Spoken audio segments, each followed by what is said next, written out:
Hi, I'm Thelina. At the will reading, my grandfather's lawyer handed me a check for $29 million.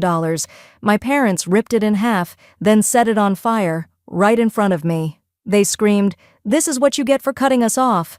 But I didn't flinch.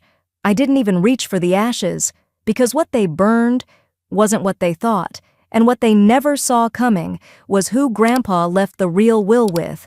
Before we dive in, where are you listening from? Drop a comment below. This isn't just a family drama, it's what happens when you're done being silent. So, are you ready to see what they never did? I hadn't worn heels in years, but I put them on that morning, mostly so I could hear them click against the marble floor of the law office. Something about that sound gave me a sliver of strength, like I was walking into battle, not that anyone noticed. Not my mother, who glanced right through me like I was the intern. Not my father, who barely nodded. And definitely not Romy, who leaned back in her seat, legs crossed, sunglasses perched on her head like she was waiting for the valet. Mr. Sheridan, the family lawyer, cleared his throat and gestured for everyone to sit. "We're here to fulfill the final wishes of Edwin Merrin," he began, voice even. "Per his request, all immediate family members are present." I sat last. Quietly, always the last. The conference room smelled like old leather and lemon polish. I remember that because I fixated on it, to keep my hands from shaking. Across the table, Mom was already fidgeting with her pearls. Dad's arms were folded, tight. Romy tapped her nails on the armrest, and when Mr. Sheridan opened the folder, she actually tilted her chin like she already knew she'd won. "Your father made specific allocations," Mr. Sheridan said, unfolding a crisp sheet. "To his daughter, Romelia Merrin." Romy perked up. "He leaves the cabin in Jackson Hole and the 1959 Gibson guitar." Romy blinked. "I'm sorry, that's it?" He didn't respond, just kept reading. "To Lawrence and Dana Merrin, his son and daughter-in-law, he leaves the heirloom grandfather clock, his vinyl collection, and a $10,000 charitable gift made in their name." Mom let out a sound like she'd swallowed a bug. "Excuse me?" Dad scoffed. "This is a joke. And to Thelina Merrin..." Mr. Sheridan paused, then turned to me directly. "He leaves his entire financial estate, totaling $29,246,000. You could have heard a feather drop. "What?" my father barked. Mr. Sheridan held firm. "It was notarized. He made this change in person 3 months ago. It was deliberate." "That can't be right," Mom said. "She hasn't spoken to us in years. She left this family." "She abandoned us," Dad snapped, his voice rising. "She doesn't get to walk in here like some martyr and collect a fortune." Mr. Sheridan, to his credit, didn't blink. Instead, he reached under the desk and pulled out a thick brown envelope, sealed in wax. Grandpa's old stamp, the horse he carved himself, was still visible. My fingers hesitated, but I reached out and took it. Inside was a folded check and a note. "For the one who stayed silent and stayed strong. You were never forgotten. I saw everything." Before I could read it twice, my father's hand lunged across the table and snatched the check from my lap. "What are you doing?" I asked, my voice even. He didn't answer. He held it up, inspecting it like it was counterfeit. Mom snatched the note. "Give that back?" "Stayed silent? You mean ungrateful?" She ripped it in half. Then again, until the words were unreadable. Romy leaned back, smirking. "Oh, please, you're not the victim here. You've always played poor little Thelina. You cut us off. Grandpa just felt sorry for you." "That's not true." But Dad was already pulling a lighter from his coat pocket. "Lawrence," Mr. Sheridan warned, standing. "I'm not letting her buy her way back in," he growled. He lit the flame. The check curled fast, smoke rising in delicate spirals until it dropped, blackened, into the crystal ashtray in front of him. "Now," he said, voice thick with rage, "we're even." I didn't move, didn't blink. Mom crossed her arms, smug. "This is what happens when you betray your family." "She didn't even come to the hospital when Dad was sick," Romy added. I sat there, still, watching the smoke trail up like incense at a funeral, watching the last of my grandfather's wishes disappear into ash. But what they didn't know? That check wasn't real. What burned was a blank stand-in. I'd found it in Grandpa's study a month before he passed. He warned me they'd try to ruin whatever they couldn't control, told me they'd want to destroy something, so we planned for it. The real check? Wired directly to a separate trust. Untouchable. Untraceable. The folder he handed me in private, 2 months earlier, was still tucked into my coat pocket. So I smiled. Not the kind you wear in family photos. The kind that pulls up slow, like the dawn after a long, dark winter. They'd already decided I was the outcast, the one who left. Let them keep that version. Let them think they won. I stood slowly, pressing the now empty envelope between my hands, and I walked out.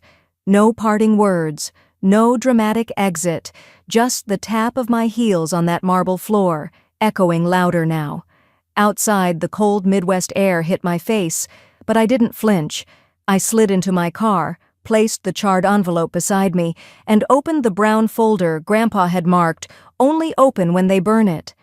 Inside, on top of a new set of documents, was one handwritten line. "Let them think they won. That's where it starts." By the time I pulled into the bank's private lot, the mid-morning sun had already burned off the mist. I sat in the driver's seat for a moment, watching a leaf tumble down from an old oak outside the building. There was a strange calm about the day, too calm considering what I was about to open.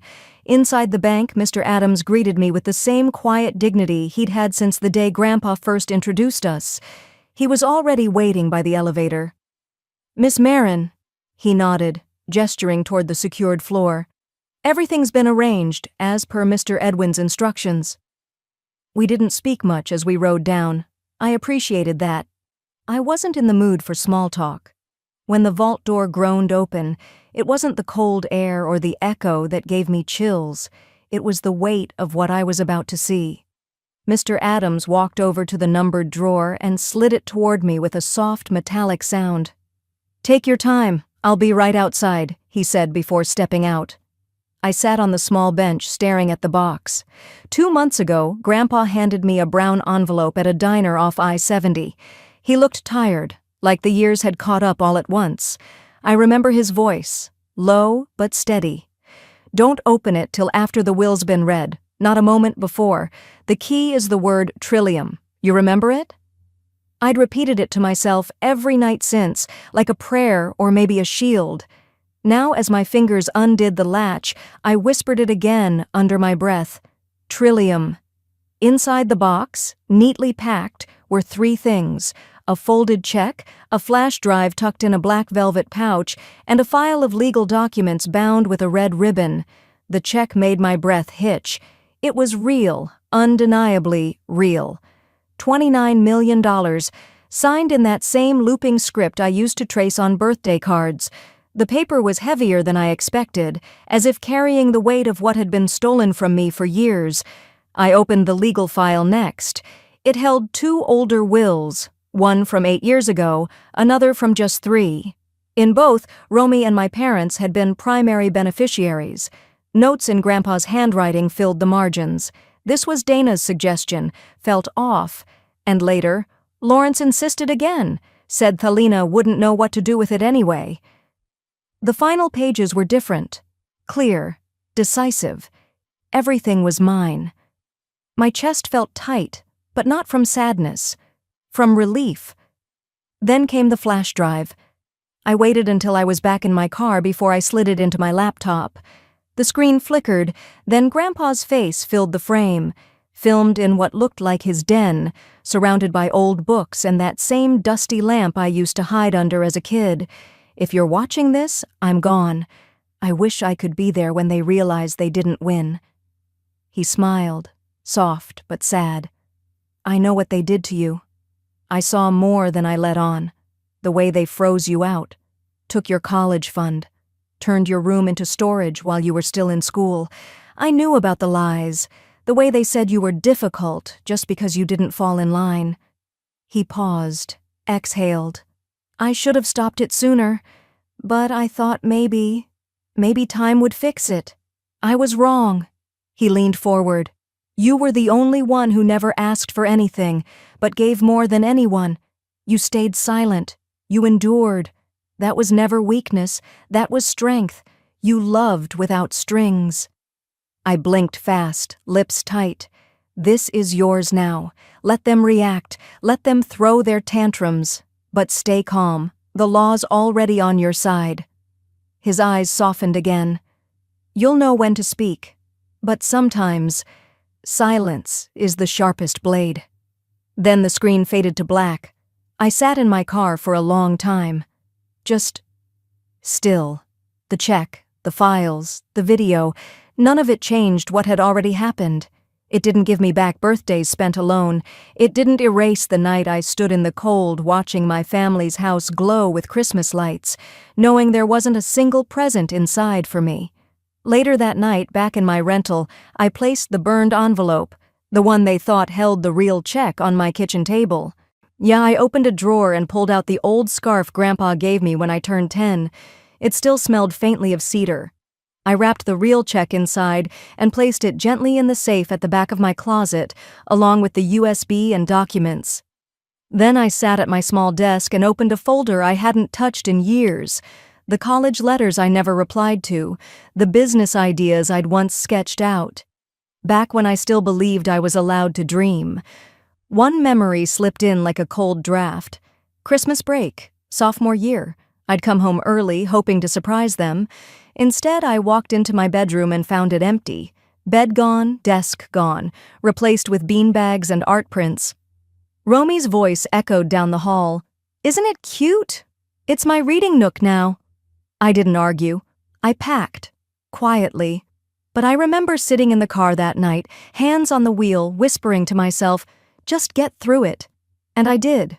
Now, holding the real folder, the one no one else knew existed, I whispered something else. I'm not that girl anymore. I backed up the video onto a private drive, printed copies of the legal documents, stored everything in a fireproof case I'd bought that very morning. Then I made tea, sat by the window, watched the world outside not change at all, and smiled anyway. They thought they'd won. They had no idea the game had just begun. I didn't expect to sleep soundly after what I'd uncovered at the bank, but the past 2 nights had passed in a kind of quiet clarity. I didn't toss or replay old arguments in my head. I didn't wonder if I was overreacting. For once, the silence in my apartment didn't feel empty, it felt earned. So when my phone buzzed at 6:13 a.m., the sound felt sharp, like it didn't belong. I reached for it, still half wrapped in the old quilt my grandfather had given me back in college. No caller ID, just unknown. I almost let it go to voicemail, but something in my chest said, answer. Hello? Thalina? Her voice was warm. Too warm. Hey, it's Romy. I know it's early, sorry, I was hoping maybe we could talk. Just us. I didn't respond right away. She filled the pause. I thought maybe we could grab coffee like we used to, just talk. You pick the place. The last time Romy asked to talk just us, I ended up being blamed for ruining Mom's retirement dinner because I didn't laugh at her husband's joke about my useless degree. Still, I found myself saying, all right, 11, Cornerstone Cafe. She agreed quickly, too quickly. We hung up and I deleted her number right after. Again. Just in case. I didn't do much for the next few hours. I read through some of Grandpa's old financial notes from the vault, let a pot of tea go cold, and walked the perimeter of my apartment more than once. There was nothing in this small space that needed checking. I just didn't want to sit still with whatever Romy thought she had planned. By the time I reached the cafe, the sky had softened into that gray winter light that makes everything look a little tired. I spotted Romy instantly. She'd taken the same table we used to claim during finals week, a quiet corner near the window, too far from the heater. She was already seated, coat off, a baby pink sweater hugging her arms. Her smile lit up when she saw me, almost like we were meeting after a spa weekend. Thalina, she breathed, standing as if to hug me, then thinking better of it. I took the seat opposite her without a word. "It's been too long," she said, stirring her coffee even though it looked barely touched. "I keep thinking about those late nights here, you remember? You with your highlighters and flashcards, me stress-eating banana bread like it was going out of style." I gave a small nod. "You used to take my tea when you ran out of money." She laughed a little too loud, then quickly dialed it back. "Well, yeah. You always had this way of planning ahead. You were like 40 at 21, in a good way." Silence settled between us. I sipped my chamomile. Then, as if by cue, she shifted gears. "Mom hasn't been the same since the will reading," she said softly. "She's not eating. Dad barely speaks. They're hurting. They feel like you just disappeared on them." I raised an eyebrow but said nothing. Her smile flickered. "You know, I get it. I do. You've always felt like the outsider. But cutting us off like this, it's cruel, Thelina." The tea tasted warm, grounding. I let the silence work. "I mean," she went on, "even Grandpa, sometimes he said you held things too tightly, that you were distant." I looked at her. "Did he say that to you? Or did someone else?" Her jaw clenched just for a second. "I'm just saying, no one wants this family to fall apart." She tried to meet my eyes, but I was already reaching for my mug again. Her tone wavered then. "That check, the one you threw in the fire, was it real?" There it was, the real reason she came. Her voice cracked slightly. "Because if it was, then that's a lot of money to just let burn." I set my mug down gently. "It was just a piece of paper." She blinked. "What?" "It's gone now." The silence this time wasn't comfortable. It bristled. Her smile was gone. "Whatever Grandpa left you, whatever game this is, don't make it worse than it has to be. This family has already lost so much." I stood slowly, slipped my coat on. "Then let's not lose more." "Wait." Her voice rose slightly. "You know Mom's thinking about contesting the will." I turned toward her. My face didn't move. "She's welcome to try." There wasn't anger in my voice, just finality. Romy's mouth opened, then closed. I walked out without another word. The wind had picked up. It bit through my coat as I walked to my car, but I didn't rush. Each step felt like it was breaking a rhythm I'd stayed in too long. I didn't look back. I didn't plan on doing much when I got back to my apartment that night.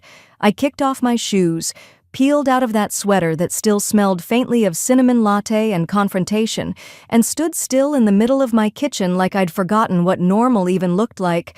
My hands still felt cold, even though the room was warm. I was reaching for the tea kettle when I noticed something odd, something taped to the outside of my front door, just below the peephole. At first, I thought it might have been a flyer, but the way it was centered, neat, plain white, it didn't feel random. I opened the door and gently peeled it off. No name, no return address, no stamp. Just a plain white envelope, sealed. The handwriting was tight, angled, written in a pen that dragged a little on the paper. Something about it stirred a memory, but it floated just out of reach, like trying to remember the smell of a childhood house. I closed the door, sat down at the kitchen table and stared at it for a long minute. Then I opened it. Inside was a single sheet of paper. No greeting, no sign-off, just a message that stopped my breath. What they burned wasn't the real check. "Don't speak, just move wisely. And look in box arrayed at the security firm. You'll understand everything." That was it. I read it again, then again. By the fifth time, I still hadn't moved. My mind was racing, but my body was still.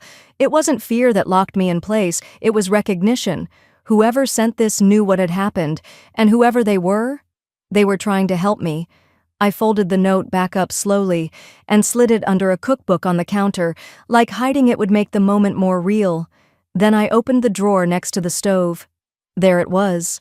My grandfather's old brass key.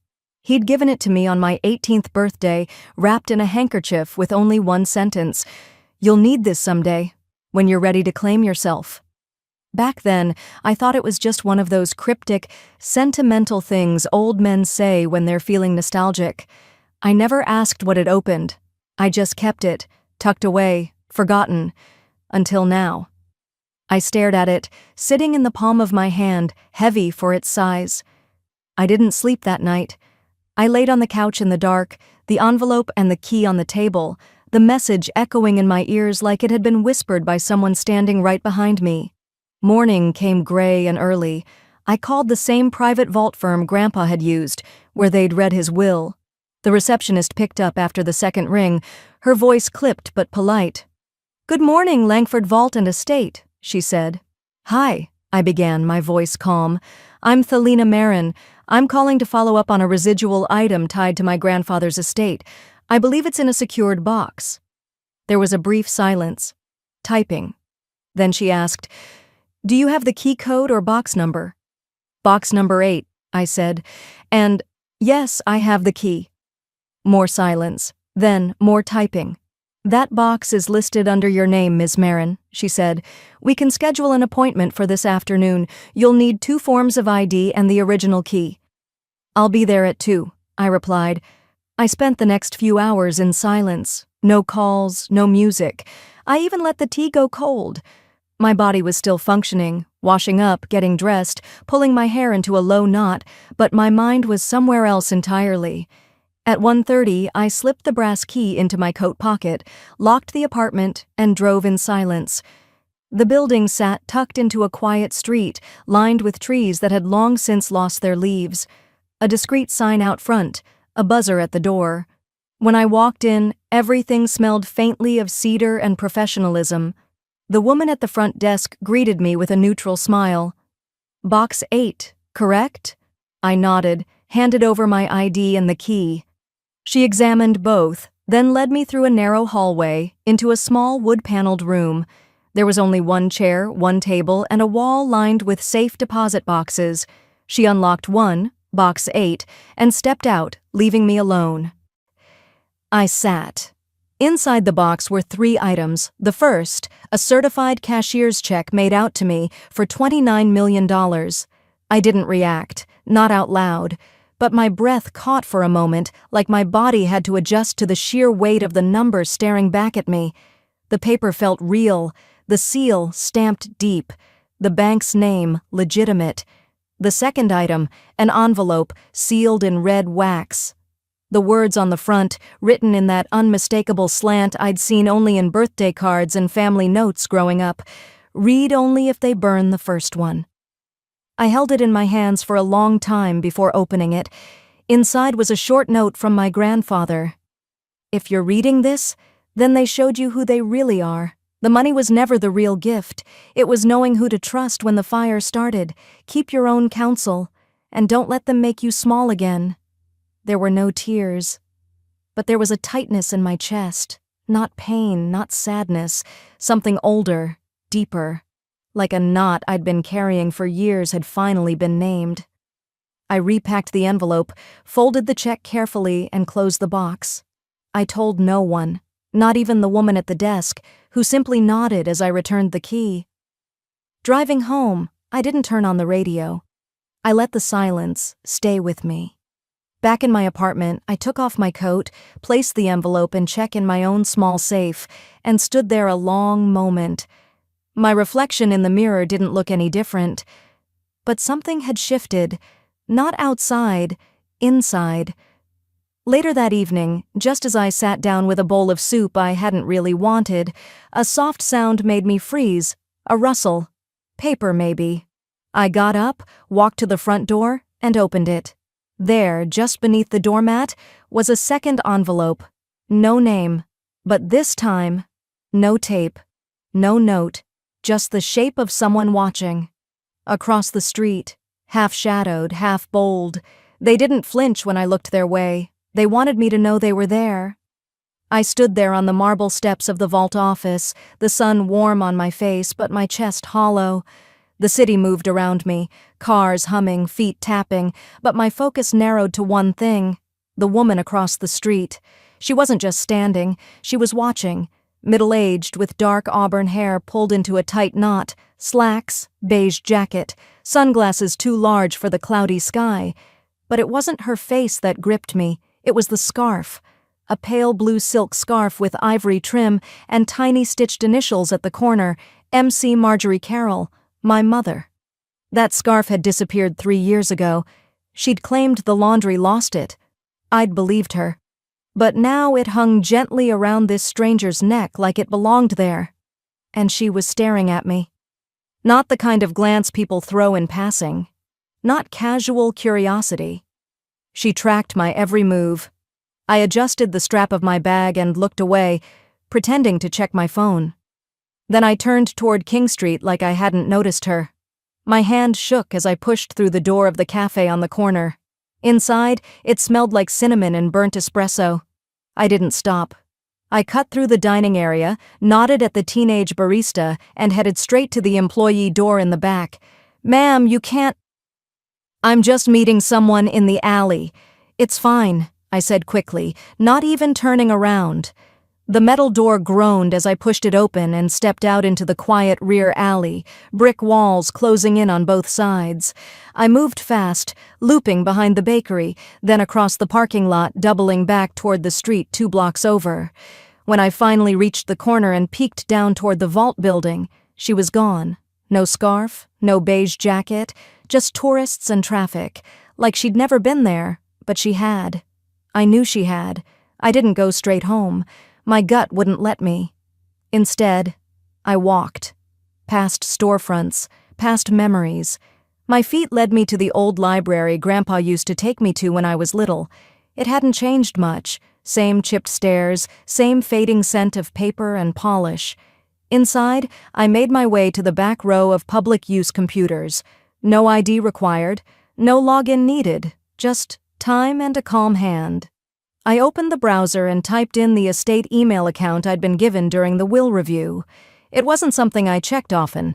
Most updates were legal jargon or notifications from the trust officer. But today, something tugged at me. And there it was, a flagged message I'd never opened. Sent 3 weeks ago. From mholderacmtrust.org. Subject, do not ignore. I hesitated for a breath, then clicked. The message was brief. They're not after the money. They're after the signature that proves who the company belongs to. M attached, a scanned document. I clicked it open, hands cold now. It was a legal transfer form, signed and notarized, dated 2 weeks before Grandpa's stroke. It assigned full control of Carroll Marin Holdings' voting rights, every decision-making share, to me. My name was right there, my full name, in his script. Thalina Maurice Marin. My breath caught. This wasn't just about the money. This was about power, control, legacy. I leaned back in the chair, heart pounding, not from shock, but recognition. They didn't want me poor. They wanted me powerless. I printed nothing, downloaded nothing, just closed the window, wiped the browser history, and left. Outside, the wind had picked up. I crossed the street toward my car when my phone buzzed. Unknown number. Blocked, actually. I should have ignored it, but something in me said, answer. Hello? There was a pause, then a voice I hadn't heard since Grandpa's funeral. Calm, measured, familiar. You opened box 8, didn't you? I froze. Who is this? It's Melba, she said quietly. And if you've opened that box, you need to listen carefully. Melba, Grandpa's assistant of over 2 decades. She'd vanished from the estate paperwork right after the will was read. I'd assumed she'd been paid off or retired quietly. What do you mean, listen carefully? You think they're just cutting you out of the inheritance? She asked. It's not about that anymore. They're rewriting the records, erasing you. My mouth went dry. Why? Because if you don't exist on paper, she said, you can't own anything. You can't challenge anything. Check the land deed to the Charleston property. The original, not the copies. Then go to the Charleston Historical Archive. Use your birth name. I left something there for you months ago, just in case. Wait, Melba. But the line went dead. I stood still, clutching the phone like it might burn through my palm. They weren't just stealing, they were rewriting. They were burying me under red tape, under fake histories, under new paperwork, and no one would know unless I stopped them. I walked back to my apartment like I was underwater. I passed people, cars, dogs barking behind fences. I don't remember any of it. All I remember is locking the door behind me, tossing my keys on the counter and pulling out my laptop. I opened the browser, heart drumming hard now, and then I typed in the name I hadn't used since I was a child, Thelina Maurice Carroll. And what came up made me forget how to breathe. I didn't even remember typing it. My hands moved on instinct. Thelina Maurice Carroll. I hit enter. The screen blinked once. Then came the result. Status: deceased. Date of death 2 weeks ago. Cause: pedestrian collision. Confirmed via dental records. I sat frozen. The chair beneath me felt miles away. The world too quiet. I wasn't just written out of the will. I was erased. From life. The young woman at the archives reception counter clicked her pen and glanced up. "Everything okay, ma'am?" I swallowed hard. "I think there's a mistake." She pushed her glasses up. "Can I take a look?" I turned the screen toward her. Her expression didn't change. "Huh," she muttered. "I mean, it happens. Sometimes records get mixed up, especially if someone else with your name passed away. I highly doubt there's another Thelina Maurice Carroll born in this county." She leaned closer. "Well, this isn't just some mix-up. This is a certified copy. See this seal? That means it was pushed through by someone with authority. This went through the state registrar's office." My breath caught. How would something like this even happen? She hesitated. "Honestly? Usually someone requests it through legal channels. Could be a hospital, an estate executor, a family. Family, of course. They faked my death," I whispered. The girl didn't react, just reached for a sticky note. "You could file a correction with city records? You'll need your ID, social security number, proof of identity. It's not impossible, just a hassle." "A hassle." I nodded slowly. "Thanks. You've been helpful." The moment I stepped outside, I felt stripped bare, like walking around without skin. Every breath hurt, every step felt too loud. I caught a cab to the Charleston City Records office. My fingers trembled as I pulled out my ID, my social security card, everything I could find in my bag that tied me to the name they said no longer belonged to a living person. The clerk was polite, too polite, that kind of rehearsed customer service tone that made me instantly uneasy. She typed for a few minutes, then frowned. "That's strange." "What is?" I asked, trying to sound steady. "Your social security number's been flagged as inactive. That only happens when someone dies," I finished for her. She looked at me, pity in her eyes. "Exactly." I pulled out my phone to log into my bank app. "Error, account not found. I tried the credit card app. Your card has been suspended. Contact your issuer." I leaned against the counter, dizzy. "Ma'am," the clerk said gently, "do you want me to call someone for you?" I shook my head. No, I just need a minute." She nodded and stepped away. I stared out the window. The streets moved as usual, people heading to lunch, couples laughing, kids waiting for a bus. And me? A ghost with a heartbeat. A memory flashed. Me, sitting beside Grandpa after his third stroke. His voice slow but sharp as ever. "If they can't control you, sweetheart, they'll wipe you off the map. That's what power does when it's afraid. It erases." He hadn't been exaggerating. I left the building without another word, walking fast now. It wasn't just about being removed from the will anymore. This wasn't about money. It was about identity, legacy, existence. They hadn't just stolen my birthright, they'd killed me, on paper at least. I didn't feel safe going home, not to my apartment, not to anywhere familiar. So I ducked into a nearby cafe, used the public Wi-Fi to search cheap motels, and booked one under a fake last name. The woman behind the front desk didn't even look up when I paid cash. The keycard barely worked, but the door finally gave with a click. Inside, I dropped my bag and sat on the edge of the bed. The walls were a sick yellow, the comforter stank of old cigarettes, and the AC rattled like it was protesting life itself. None of it mattered. I pulled out the small USB drive from box 8, the one labeled only with my initials. I didn't hesitate. The laptop buzzed quietly as it read the contents. A folder popped up, just one file. "Watch me first, MP4, I clicked. The video loaded slowly. Then, there he was. Grandpa. He was sitting in the sunroom of his old house, a red cardinal perched outside the window behind him, his eyes, though tired, locked straight into the lens. "If you're seeing this, Thelina, then they've gone too far." My throat tightened. "You were always the one who stood apart, not because you wanted to, because they wouldn't let you in. But the company, the trust, the legacy, it was always meant for you." He paused, breathed carefully. "But I knew they'd try to take it. And when they couldn't, they'd come for you. So I moved the final piece, someplace they'd never think to look, someone they'd never suspect." His eyes narrowed. "There's a man named Jasper Bell. He lives off Route 17, near the old warehouse. You'll find what you need there." The screen flickered. Then it went black. I sat still, heart pounding. They'd buried me alive. But Grandpa had planted something in the dirt.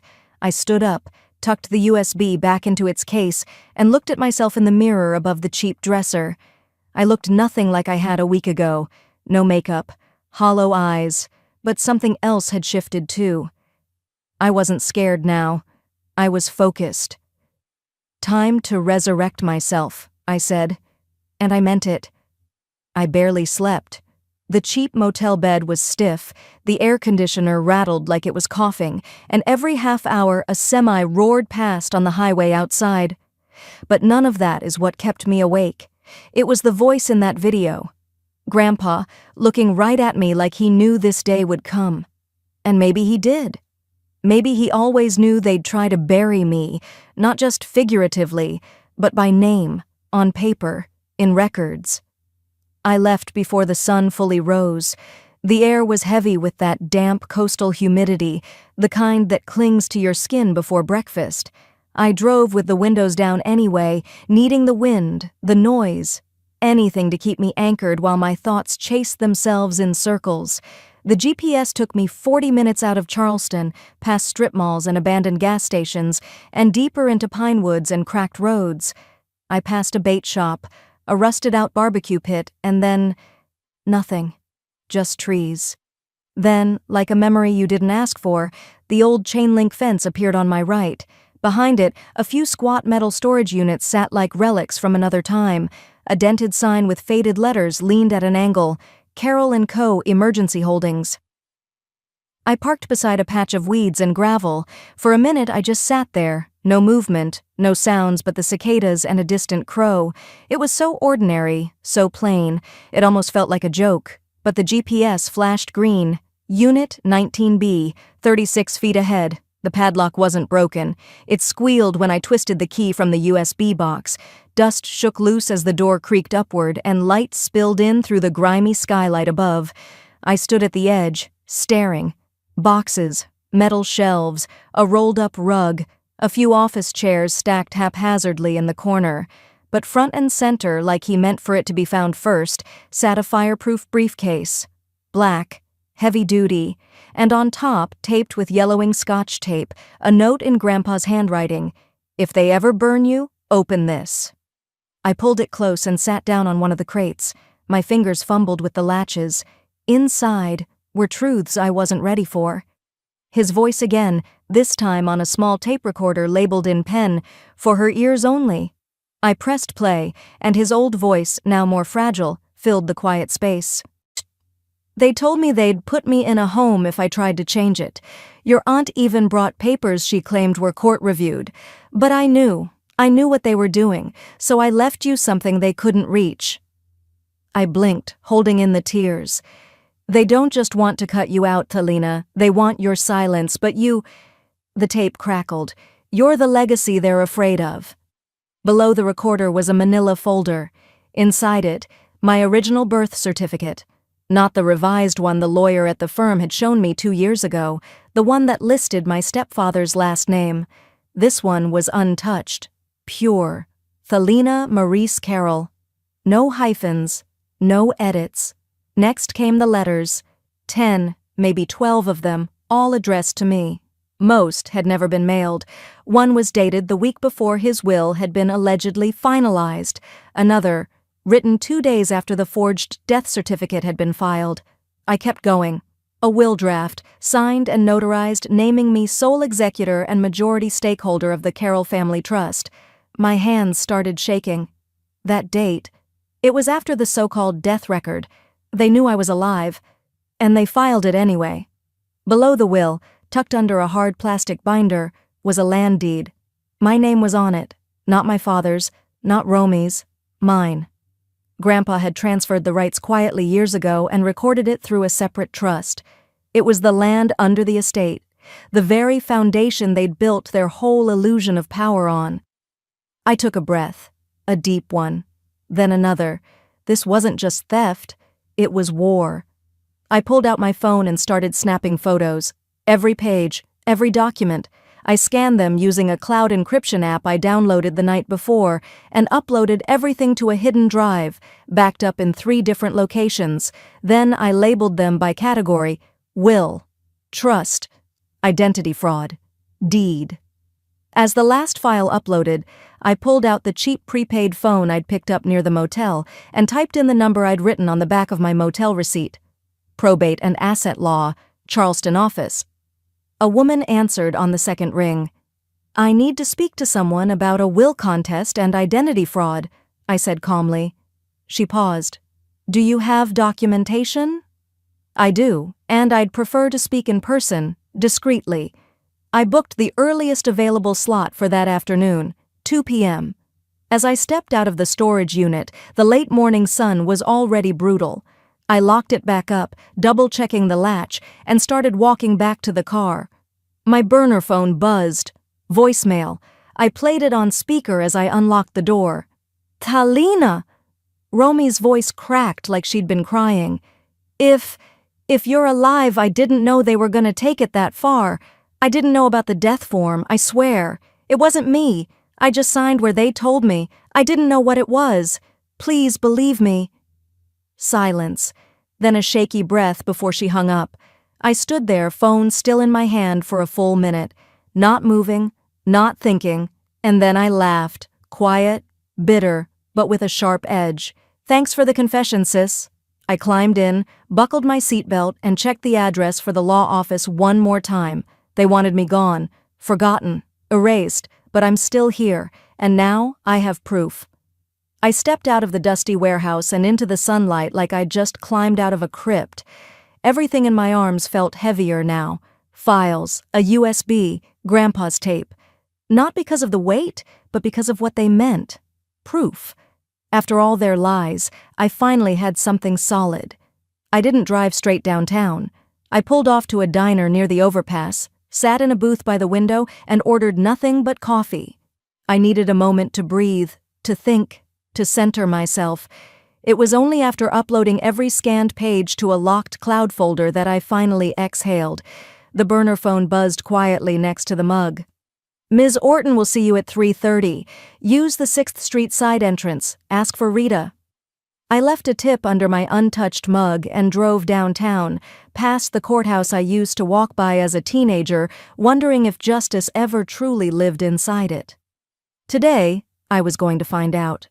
The Fulton and Wesley building didn't look like the kind of place that held secrets, but I knew better. Legal offices didn't need to scream power.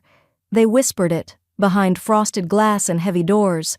I checked my reflection in the elevator wall. My face looked calm, maybe even elegant. No one would guess that just 2 days ago, I was an erased woman. Now I carried my own name like a loaded weapon. At the receptionist's desk, I spoke softly. "Thelina Marin, I have a 3:30 with Sylvia Orton." The woman behind the counter blinked, just once, but I caught the flicker. Her fingers paused over the keyboard like she was waiting for someone to correct her, but none came. "Of course," she said, voice neutral. "Please have a seat." The waiting room was quiet, full of hushed tones and expensive silence. Before long, a door opened. She looked like she belonged in another era. Elegant suit, silver hair swept back, no-nonsense eyes. "Thalina Marin," she said, more statement than question. "I was wondering when you'd stop being the ghost in their story." Her voice wasn't sharp, but it wasn't soft either. It was steady, anchored. She didn't speak to impress. She spoke like a woman who'd won battles and buried the unnecessary. I followed her down the hall into a private room, simple but shielded, with thick walls and a locked cabinet. She motioned to the table. "What have you got?" I set the case down gently, opened the files, spread the photos, plugged in the flash drive. She didn't flinch as she examined each document. She just nodded occasionally, like ticking boxes in her mind. But when she unfolded the letter marked in Grandpa's shaky hand, "If they ever burn you, open this." Her eyes did something small. They softened, just for a breath. Then she pulled a drawer, laid out a notepad, and tapped a pen twice before speaking. "You're not going to like this next part." "I haven't liked much so far," I said quietly. She half smiled. "Fair." Sylvia opened a file of her own and pulled out a sealed envelope. Her fingers slid it across to me. "Your grandfather wasn't blind. He knew retaliation was a possibility. 2 months before his death, he came to us, quietly, had us notarize a witness affidavit and a personal statement." I looked at the seal, unbroken. "He named you sole heir to all liquid assets, stocks, bonds, cash reserves, not the land. That's trust deed territory. And from what you've shown me, you have that handled. But the statement? It's gold." I opened the envelope. His words were simple, typewritten. "I, Bernard Marin, being of sound mind and body, hereby affirm that I have revised my estate to reflect my granddaughter, Thalina Marin, as the rightful and sole heir of all financial holdings not tied to land. I have done so free from coercion and in full knowledge of existing family disputes." Beneath it, the notary's name, Edna Monroe, a name I hadn't heard since childhood church picnics. "She witnessed it?" I asked, voice rough with memory. Sylvia nodded. "She's retired now, lives upstate, but she gave a written affidavit, notarized in front of 2 attorneys. I stared at the document. My throat felt dry, but not from nerves. From something else. Vindication. Cold. Quiet. Clean. "So what now?" Sylvia leaned back in her chair. "Now," she said, "we file, probate challenge. We'll request an expedited hearing based on concealed evidence and falsified filings, and we let the court decide who deserves ashes and who deserves empire." A silence settled between us. Then she added, "But don't contact them. Let them keep smiling on camera. Let them keep calling you unstable in public. Every word they say right now is a gift." I pulled my phone from my coat pocket and showed her a screenshot. My mother, arm in arm with Romy, standing in front of the estate sign with the caption, "First in line, always have been." Sylvia didn't react. I said, "I've already scheduled a photographer. For me? I'll post it right under this, a little before the notice arrives, just enough time for the shame to set in." She nodded. "Let it bleed slowly." I stood, collected my files, and shook her hand. As I stepped into the hallway, my phone buzzed. Not a text this time, a voice message. It was Romy. Her voice trembled, thin, frayed, almost desperate. "If you're alive?" I didn't know they were going to take it that far. I didn't know about the death form. I swear it wasn't me. Please, don't shut me out. I didn't sign anything. It was all Dad. Please. I listened to it twice. Then I pressed save. Walking out onto the street, I smiled. Not out of cruelty, not out of pride, just out of peace. "Thanks for the confession, sis." The night before the hearing, I couldn't sleep, not from nerves. That part had burned off weeks ago, when they left me behind without even a backward glance, when they laughed about it online, when they posted the check like it was some badge of honor for abandoning me. But now, something sat heavier in my chest, a vibration under my ribs, like a storm forming, but not from fear, from knowing. I was about to end it. That morning, I walked into the county probate court with my spine straight, my hair tied back, and Sylvia beside me in a calm, focused rhythm that matched my own. She gave me a quiet glance as we stepped through security. Last chance to back out. I met her eyes. They've earned every word. We passed through the marble atrium and followed signs to hearing room 2B. It was quiet. Too quiet for what I was about to do, the kind of quiet that makes people forget how loud truth can get when it finally has a mic. Inside, my parents sat together. My father wore a navy blazer he hadn't bothered to iron, and my mother was in pearls, though they sat wrong on her neck, like they knew they didn't belong there. They didn't look at me, but their smirks didn't hide. Their lawyer, young, overconfident, loud, was leaning back in his chair like he'd already won. It made what came next even sweeter. Judge Kinley entered, stern as always.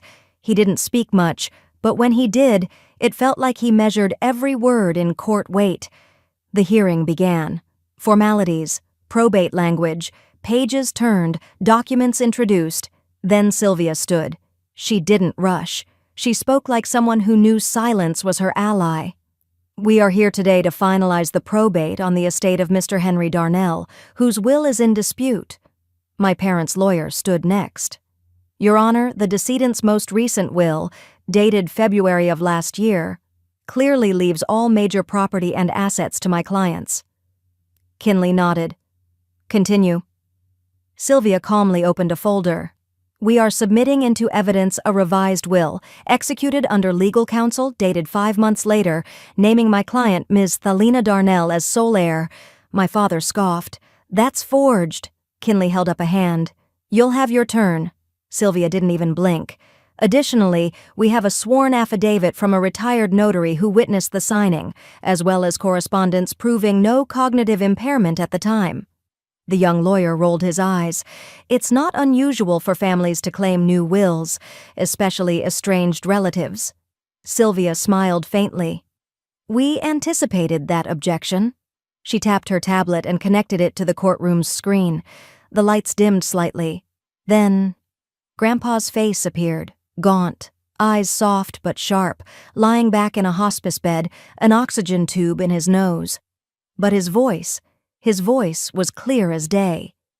If they're in court again, it means they're doing what I feared. If you're watching this, sweetheart, it's because I knew they'd try to erase you, but you were never forgettable. I didn't breathe. He looked straight into the camera, not frail, not confused, just tired and done playing along. They made me sign a version of the will I didn't want, pressured me, told me you were just trying to take what wasn't yours. I was weak, but not gone. I changed it back, quietly, and I made sure someone honest watched me sign it. He paused, swallowed hard. They'll pretend it's about fairness, but you and I both know it's about shame. I wasn't ashamed of you. I was ashamed of letting them win. The video ended. My mother made a choking noise. The lawyer beside her whispered something urgently, but she waved him off. Sylvia wasn't done. She added a printout to the record. Your Honor, we are also submitting text messages from Romy Darnell, sent to Mr. Darnell during his final months, suggesting he'd better stick to the script, or else things could get complicated fast. There it was. No yelling, no drama, just facts. Judge Kinley leaned back slowly. His expression was unreadable at first. Then came the slow shake of the head. I've seen greed, he said. I've seen cruelty. But rarely have I seen both this loud and this foolish. He looked directly at my parents. You attempted to mislead this court, conceal coercion, and destroy legal documentation. Ms. Darnell, he turned to me, is affirmed as the sole legal heir. The estate shall be transferred accordingly. I exhaled, but he wasn't finished.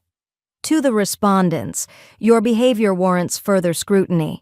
Pending investigation into elder coercion and document tampering, I am ordering a freeze on your current assets and issuing a fine for contempt of court. My father stood up like he was about to argue, but the judge didn't even acknowledge him. Court is adjourned. Outside, the air felt different. It wasn't just the spring breeze. It was lighter, like something heavy had finally peeled itself off my back.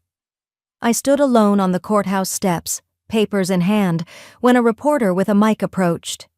"Ms. Darnell, would you like to make a statement? Anything you'd like to say to your parents after all this?" I paused, looked out at the street, people passing, horns honking. The world didn't stop for my story, but mine had just changed. I turned to the camera. They already said it all, when they set fire to the only love that ever saw me. I walked away, not in anger, but in peace.